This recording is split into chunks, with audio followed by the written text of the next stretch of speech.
hello dear student तो आज আমি আলোচনা কৰিম 5 মাৰ্কৰ 2024 ৰ বহুত এটা ইজি কোৱেশ্চন আৰু এই কোৱেশ্চনটো কাৰেন্ট ইলেক্ট্ৰিসিটি চেপ্টাৰৰ পৰা আহিছে তো কোৱেশ্চনটো চোৱা derive any two of the following তলৰ যিকোনো দুটা প্ৰকাশ ৰাখি উলিওৱা প্ৰকাশ ৰাখি দুটা তিনটা দি দিছে ইয়াৰ যিকোনো দুটা কৰিব লাগে তো এইটো কৰিবৰ কাৰণে তুমি এটা সৰু এটা ডায়াগ্ৰাম ড্ৰ কৰি লোৱা এইটো ডায়াগ্ৰাম মানে কি যে এটা কন্ডাক্টৰ আছে কন্ডাক্টৰত কি থাকে বহুত ফ্ৰি ইলেক্ট্ৰন থাকে তোমালোকে জানা যে কন্ডাক্টৰ এটাত বহুত ফ্ৰি ইলেক্ট্ৰন থাকে আৰু এই ফ্ৰি ইলেক্ট্ৰন বিলাক কি হয় ৰ্যান্ডম মোশনত ঘূৰি থাকে কিন্তু যেতিয়াই আমি এক্সটাৰ্নাল ইলেক্ট্ৰিক ফিল্ড এপ্লাই কৰি দিও বাহ্যিক বিদ্যুৎ ক্ষেত্ৰ যেতিয়া আমি ইয়াতে এপ্লাই কৰি দিও এই ইলেক্ট্ৰন বিলাকে এটা পাৰ্টিকুলাৰ ডাইৰেকশনত মুভ কৰা এটা পাৰ্টিকুলাৰ ডাইৰেকশনত কি কৰে মুভ কৰা আৰম্ভ কৰে ঠিক আছে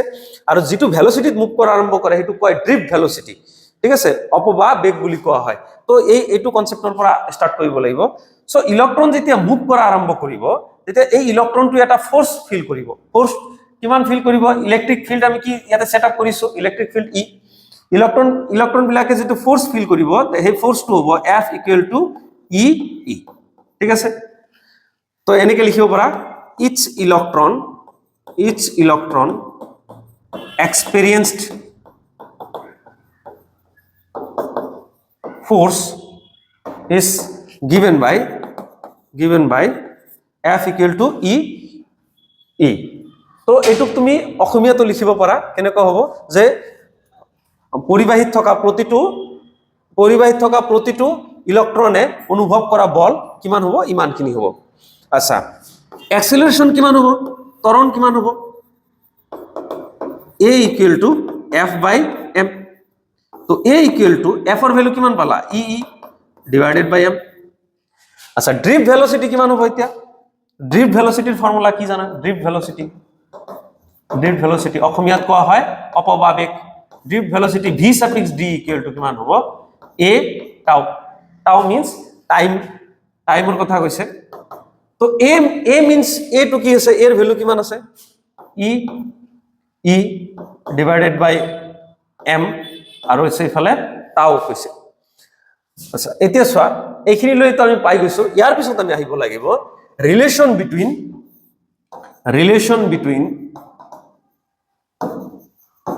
between electric current and drift velocity এটো রিলেশন কিমান আছে আমি এটো অলরেডি জানো যে I = কিমান আছে NEA v(d)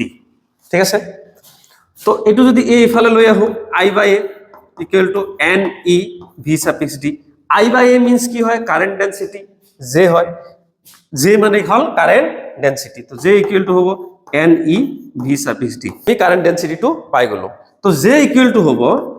NE v(d) এর ভ্যালু কিমান v(d) এর ভ্যালু কিমান আছে ইয়াতে E tau / m তো আলটিমেটলি আমি পাম J = হ'ব NE² E tau / m আৰু এইটো আমাৰ ফাৰ্স্টৰ যেটো আছে এটো হৈ গল ঠিক আছে বহুত ইজি হয় স্টেপটো চাই লোৱা ইয়াৰ পৰা ফাৰ্স্টত ফোৰ্স ওলাব লাগে ইলেক্ট্ৰনটোৱে এটা ইলেক্ট্ৰন যেতিয়া মুভ কৰে এক্সটাৰ্নাল ইলেক্ট্ৰিক ফিল্ড দিলে তেতিয়া ইলেক্ট্ৰনটোৱে ফিল কৰা ফোৰ্স তাৰ অ্যাক্সেলাৰেশন তাৰ পিছত তাৰ ড্ৰিফট ভেলোসিটি আৰু ইলেক্ট্ৰিক কাৰেন্টেৰ মাজত ৰিলেশন তাৰপৰ কাৰেন্ট ডেনসিটি পাম আৰু কাৰেন্ট ডেনসিটিত মই ড্ৰিফট ভেলোসিটিৰ ভ্যালুটো যদি পুট কৰি দিও তেতিয়া আমি এই এক্সপ্রেশনটো পাই যাম ওকে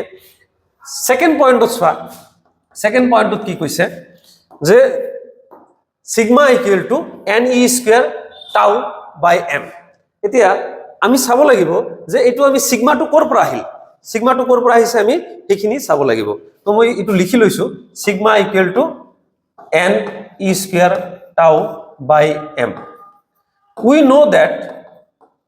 আমি এটো রিলেশন জানো যে J = হয় সিগমা E এটো রিলেশন কারেন্ট ইলেক্ট্রিসিটি চ্যাপ্টার পঢ়িলে তুমি পাই যাবা তো J এর ভ্যালু কিমান আছে J এর ভ্যালু অলরেডি আমি পাইছো যে NE² E tau/m into sigma তো E ক্যান্সেল হৈ যাব থাকিব কিমান sigma = NE² tau / m so এইখিনিতে আমাৰ কি হৈ গল আমি ইয়াতে এই সেকেন্ডটো হৈ গ'ল একচুয়ালি আমাৰ 5 মাৰ্ক হৈ গৈছে কিন্তু তথাপিও মই ইয়াত মানে কৰি দিছো যাতে আৰু যিখিনি আছে সেইখিনিও মই কৰি দিছো যেটো 5 মাৰ্ক আছে কেতিয়াবা বেলেগো আহিব পাৰে ঠিক আছে অলপ শৰ্ট কৰি দিছো এতিয়া চোৱা থাৰ্ড পইণ্টত কি হ'ব থাৰ্ড পইণ্টটো হ'ব r equal to আছে এতিয়া আমি এটা ফৰ্মুলা জানো we know that r equal to rho l by a এটো ফৰ্মুলা জানো আমি কোড জানো আমি ৰেজিস্টৰ যদি পঢ়া তাতে তুমি এইখিনি এই ফৰ্মুলাটো পাই যাবা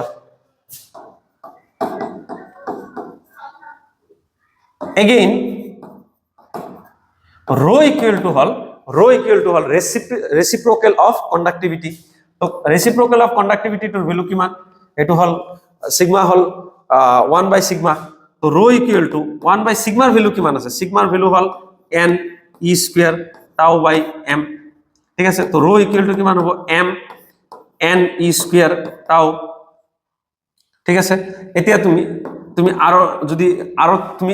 এই rho টোৰ ভ্যালু বহাই দিয়া পুট কৰি দিয়া তেতিয়া হলে তুমি কিমান পাবা যে r equal to পাম আমি rho ৰ ভ্যালু কিমান আছে m উপৰত কিমান আছে l divided by n e square tau আৰু এটা কি আছে a আছে আৰু এইখিনিতে তুমি টোটাল 5 মাৰ্কত কৈ মই বেছি কৰি দিলো দিয়া এইখিনি ভ্যালু তুমি এই rho যে আছে এই ভ্যালুটো তুমি ইয়াতে পুট কৰি দিবা দেন তুমি এইখিনি ভ্যালু পাই যাবা আৰু ইয়াতে 5 মাৰ্কত কৈ বেছি পাই গলা ওকে তো আশা কৰো সবে বুজি পাইছা ভিডিও বনাতে বহুত টাইম লাগে মেহনত লাগে তো আশা কৰো লাইক আৰু সাবস্ক্ৰাইব কৰি দিবা